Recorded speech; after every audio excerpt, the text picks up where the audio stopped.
Welcome, friend. In a world full of noise, may this moment be your gentle pause. Today, we'll explore a teaching that invites stillness, clarity, and inner peace. Have you ever thought about tears? Some are for our own pain, our own losses. But there are other kinds of tears. Tears that fall not for oneself, but for the suffering of the entire world.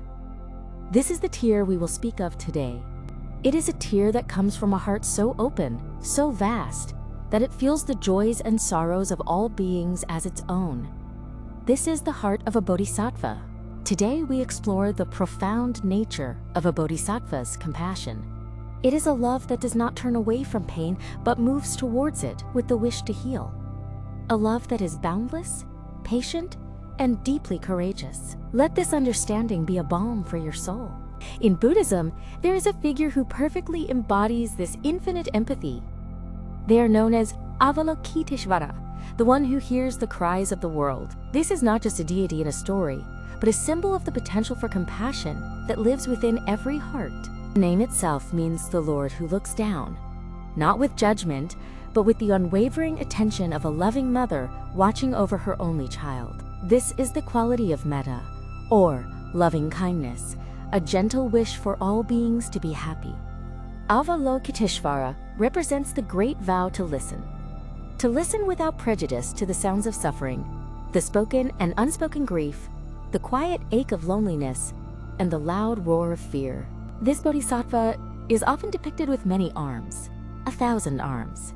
Each arm is a promise, a symbol of the countless ways compassion can reach out to help. Each hand holds a tool, an offering of relief, a gesture of peace. Imagine a love so profound it dedicates itself to the liberation of all beings, refusing to rest until the very last one is free from suffering.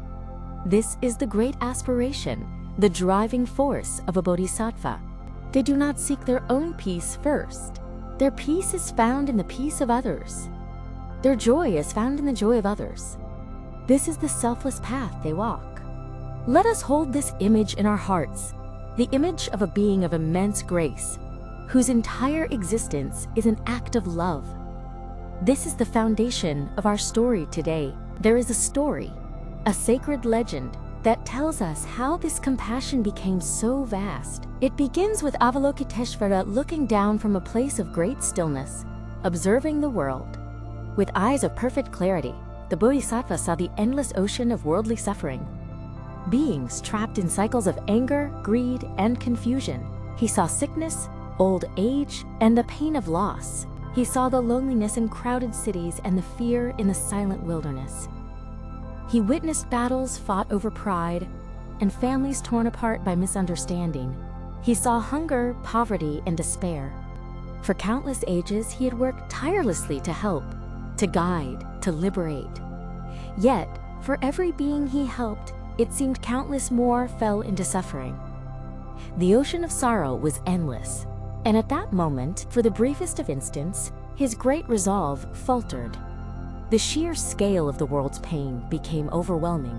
His heart, filled with an unbearable empathy, broke, and from his eye, a single tear escaped. A tear not of sadness for himself, but of profound compassion for the world. This was a tear of karuna, a compassion that trembles at the sight of suffering. The story says that in that moment of despair, his body shattered into 1,000 pieces from the weight of this immense love. His commitment was so total that the sorrow of the world literally broke him. But his vow did not die. From this brokenness, a greater power emerged. The Buddha Amitabha, seeing this incredible sacrifice, appeared and transformed this shattering into a new form. From the 1,000 broken pieces, he was given a new body, a body with 1,000 helping hands, and in the palm of each hand, an eye to see the specific suffering of each being. Now he could see where the lonely soul was crying. He could see where the hungry child was waiting. He could see where the sick person needed comfort. And he had a hand to reach out to each one. The tear did not signify weakness or defeat. It became the seed of a more powerful, more effective compassion. It was a love that broke, and in breaking, became large enough to embrace everything. This is the essence of the Bodhisattva's compassion, It is not afraid of being broken by the world's pain. It understands that true strength is found in vulnerability, in the willingness to feel deeply. This story is not just an ancient myth. It is a mirror for our own hearts. It shows us what is possible when we allow ourselves to truly connect with the world around us. You and I, we also have moments where the world's suffering feels like too much. We see the news, we hear the stories of hardship from friends or family, and we can feel helpless. We might be tempted to shut down, to build walls around our hearts to protect ourselves from feeling that pain. It is a natural response. But the Bodhisattva's path shows us another way. The way is not to become overwhelmed, but to allow our hearts to be touched. To let that feeling of compassion arise, not as a burden, but as a source of gentle strength. You do not need 1,000 arms to practice compassion. You only need the 2 you have. You do not need the eyes of a Buddha to see suffering. You only need to truly look at the person in front of you. Compassion begins in small, ordinary moments. It is the willingness to listen without interrupting. It is the choice to offer a kind word instead of a harsh judgment. It is sharing your meal with someone who has less. It is comforting a friend who is grieving. It is forgiving someone, including yourself, for a mistake. Each of these small acts is a reflection of the Bodhisattva's vow. Each one is a hand reaching out. Each one is a tear of compassion transforming into a flower of healing. Do not underestimate the power of your presence. Sometimes the greatest gift you can offer someone in pain is simply to be with them, to share their silence, to let them know they are not alone. This is how we awaken the Bodhisattva within. Not by trying to save the entire world at once, but by tending to the part of the world that is right in front of us. Our family, our friends, our community. When you feel compassion, you are connected to the heart of Avalokiteshvara. You are participating in that great healing love. You are letting your own heart break open into a larger version of itself. So let your heart be touched. Let it be tender. This tenderness is not weakness. It is the fertile ground from which true courage and wisdom grow. How has your compassion been awakened? Perhaps by the kindness of a stranger, the loyalty of an animal, or the unconditional love of a parent. Reflect on this for a moment.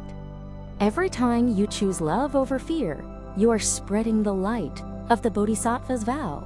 You are making the world a little less cold, a little less lonely. Let us practice together, in our own small ways, to be a place of refuge for one another. Let us be the reason someone else feels seen, heard, and held. The tear of the Bodhisattva is a reminder that from our deepest empathy comes our greatest strength. May we all learn to cry such tears, and in doing so, may we all learn to heal. Thank you for being here. If this teaching brought you calm or insight, consider sharing it with one person or many. May you walk gently today with peace in your heart. Until next time.